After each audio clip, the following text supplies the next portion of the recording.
Welcome to the Rip City Community pregame show. This is our second ever edition. I am Tara Bowen Biggs here with Dillon Sage, and we're going to give you a quick roundup of what you need to know going into today's game.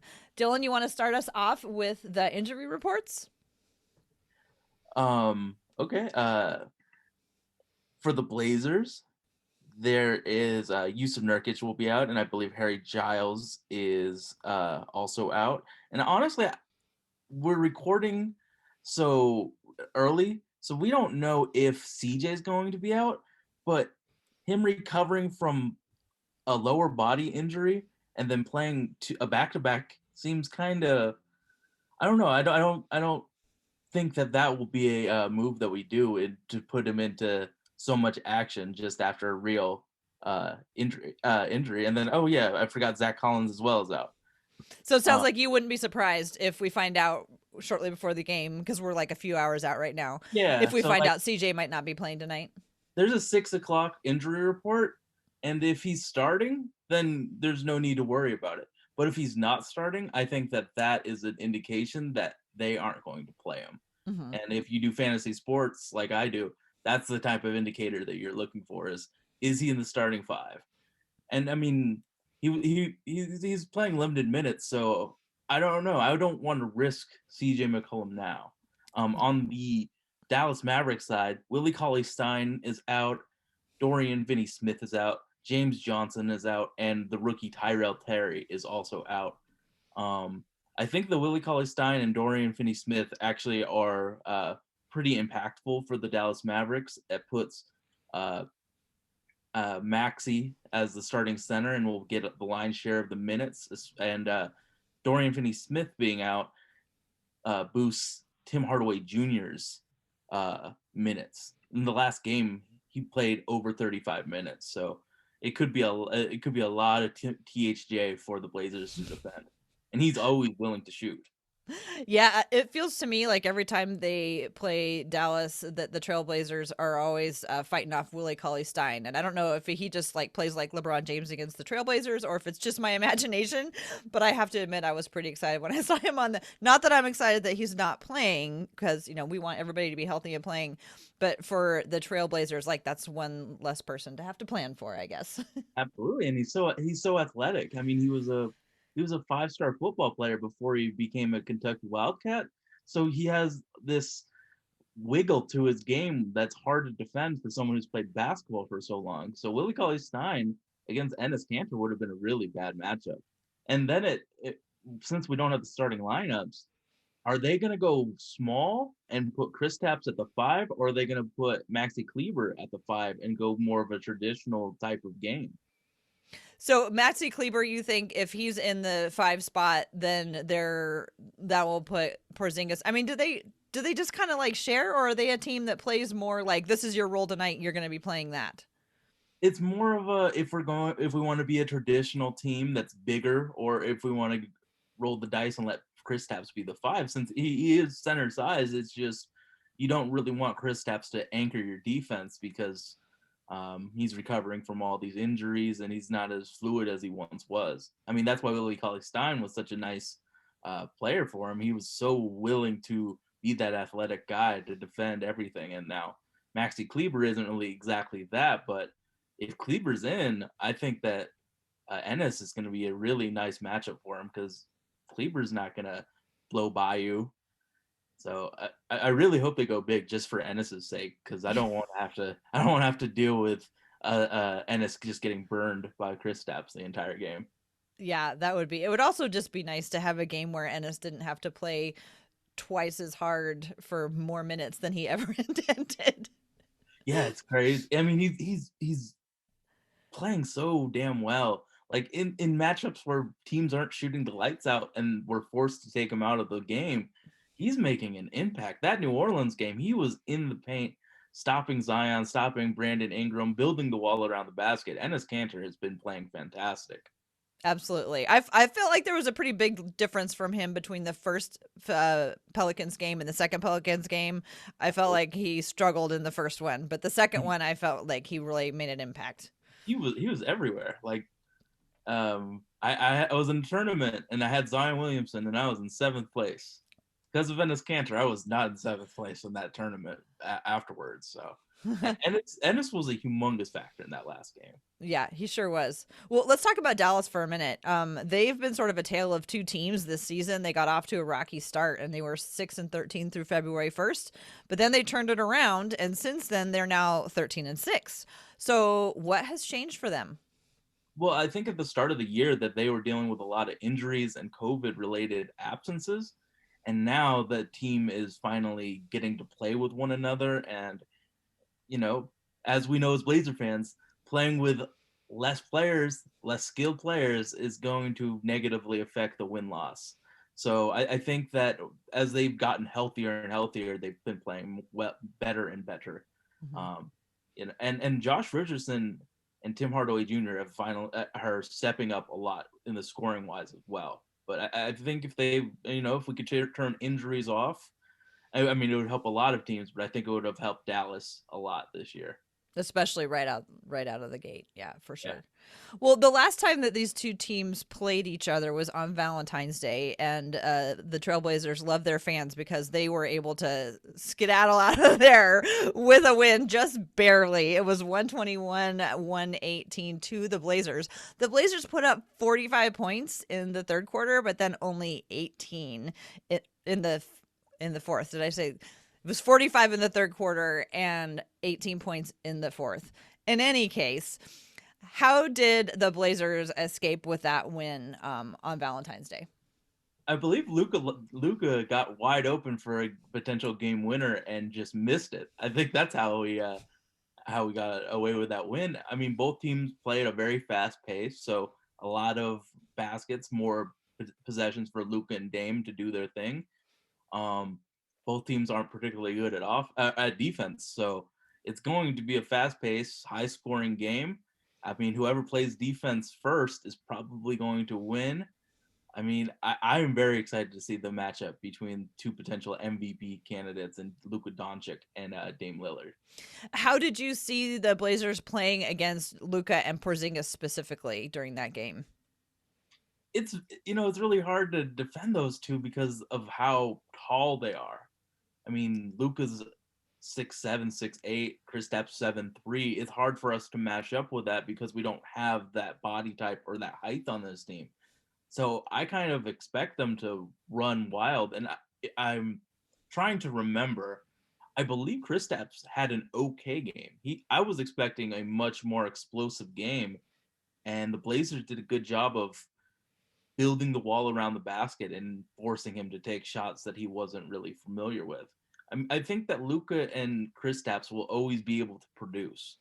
I think limiting Josh Richardson and Tim Hardaway Jr. is going to be the thing because we don't want those ancillary players to have a good game against us.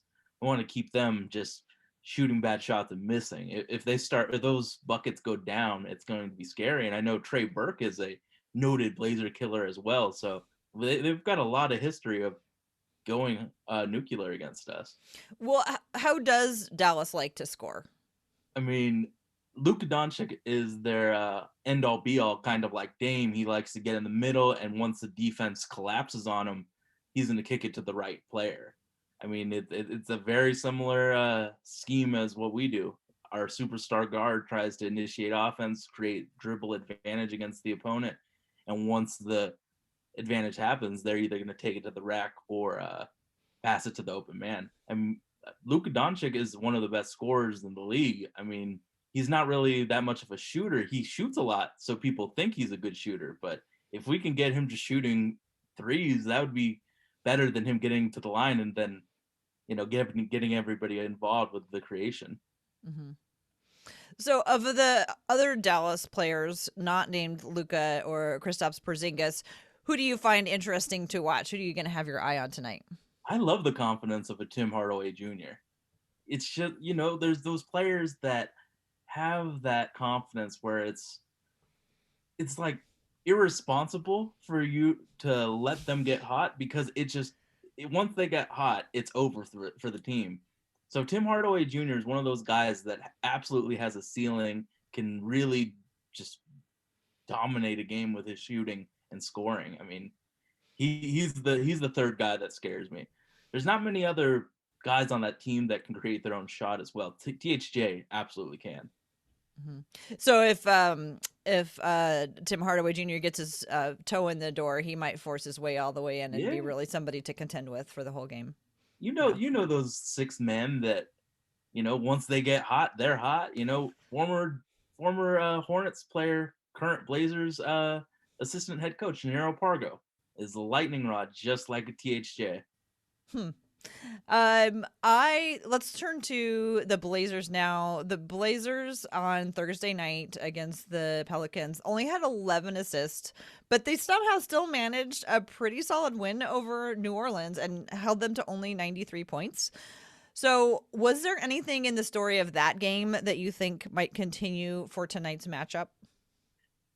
I think that in both Pelicans games, how the Blazers played was dictated by the Pelicans. In the first three quarters of the first game against the Pelicans, the offense for the Pelicans was very movement heavy. They made it so the Blazers couldn't just stand still and contest. In the fourth quarter, they started pounding the rock and there was no player movement. And the Blazers caught up because of that. Um, in the second game, they didn't really shoot well. It was the 3-point shooting was like at a 31%. So you didn't really fear Nikhil Alexander Walker. You didn't fear uh, Eric Bledsoe taking shots. So I think that they played the know your personnel game extremely well.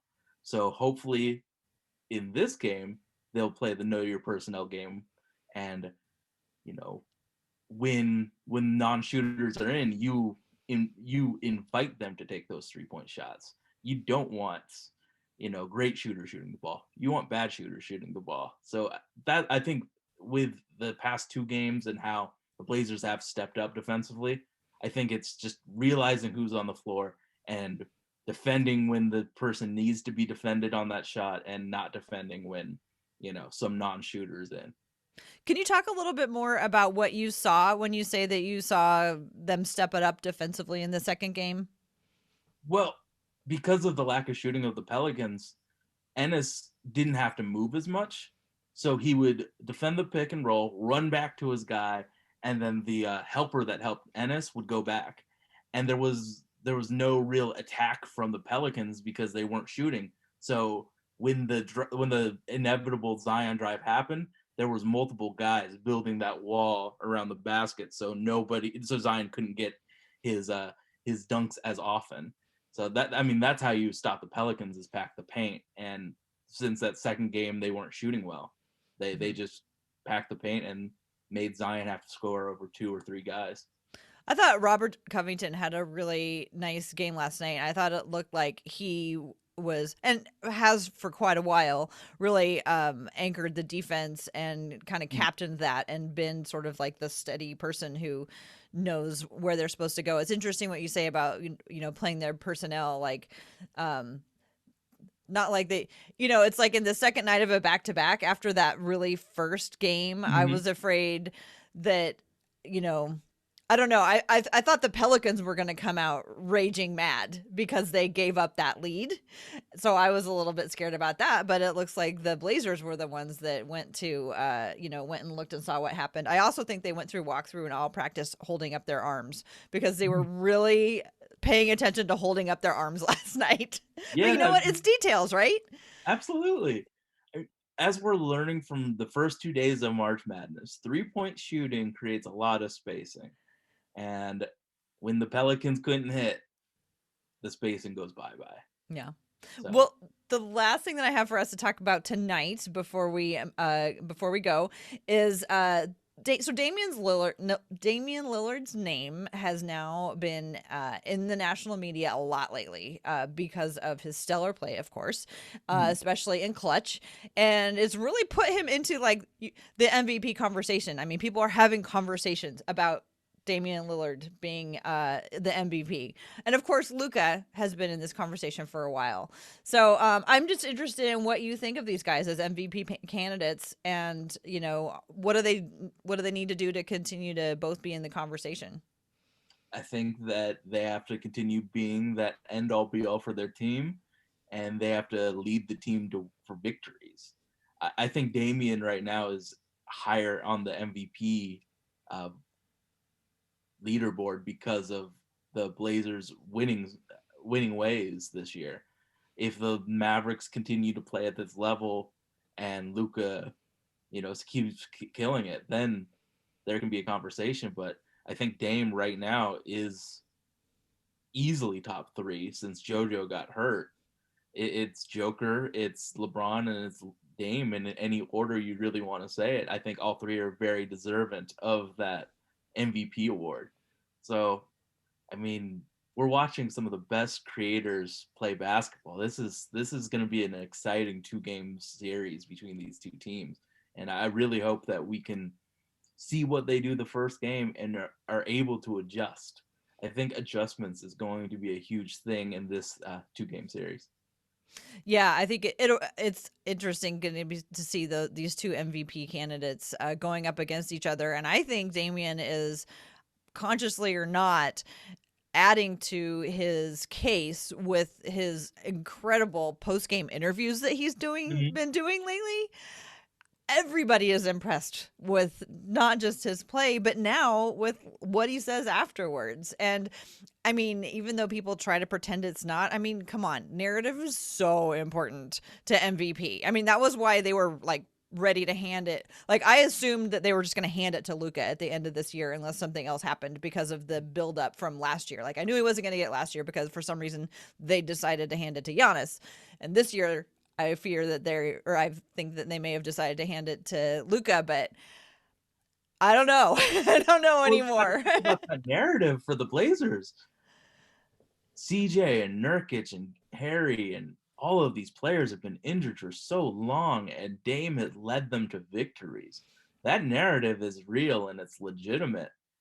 The one worry I have is, well, now LeBron kind of has it with Anthony Davis with his Achilles tendinosis. Like, Hmm.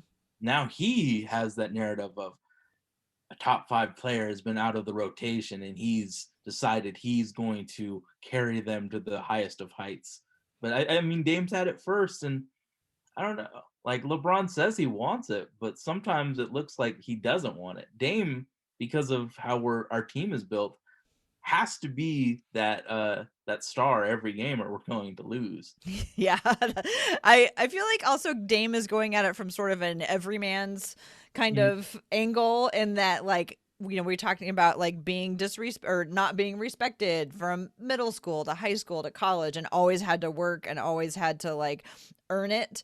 And I think that is appealing to a lot of people, and it's fun to like watch the national media talk about it, because so often it's a player who was just like so stellar coming in that we saw him coming from a mile away, like Zion, right? Like, he's not in the MVP conversation, but clearly he's going to be around and be an incredible presence in the NBA. A guy like LeBron, who just like, came in and was just ready to go. And I love how Damien's, been sort of bringing up this whole thing that it's also not that everybody else, of course, works, but for somebody who wasn't recognized, Mm-hmm. how much harder you have to. I don't want to say not how much harder you have to work, but how less likely it is that people are going to recognize you unless you do twice as much as everybody else is doing. It's kind of like being a minority in America. You got to work twice as hard to get the To recognition. get the recognition. Yeah. Well, let's hope that everybody who deserves the recognition gets the recognition, including our MVP candidate, Damian Lillard. Is there anything else that you want to talk about coming up with tonight's game before we log off? Um, I didn't even look at bets, so I'm Oh my very gosh. unprepared. You I know. probably have to go so you can go set them. Well, I did my daily fantasy lineup, so I'm very hopeful that Dame and Luka just kill it tonight. So enjoy the game. Keep an eye out at that 6:30 injury report, because I think that there is a legitimate chance that CJ McCollum is not going to play.